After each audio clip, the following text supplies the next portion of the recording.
Polda Sumsel kembali lakukan pemberhentian tidak dengan hormat atau PTDH anggota kepolisian yang terlibat kasus narkoba.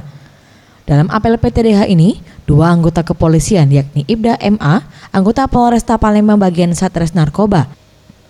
Selama bertugas Ibda MH telah 5 kali mendapat penghargaan atas keberhasilan menangkap pengedar narkoba. Akan tetapi tugas yang diberikan disalahgunakan.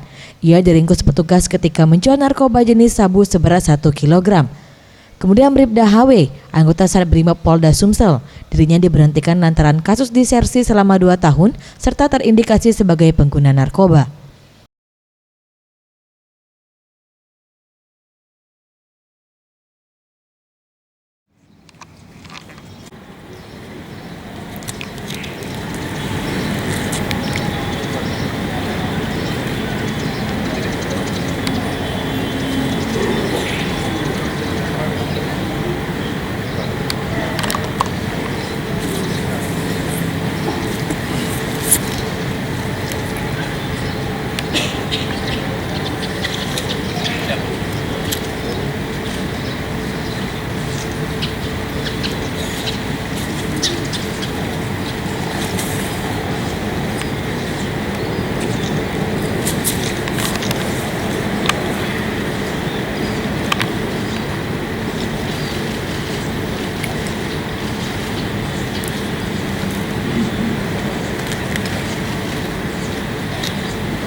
Kapolda Sumsel Irjen Pol Zulkarnain Adinegara mengungkapkan kekecewaannya atas pemberhentian ini.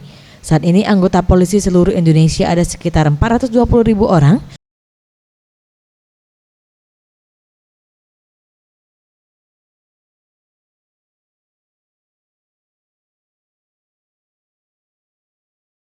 Tim Liputan Sriwijaya TV.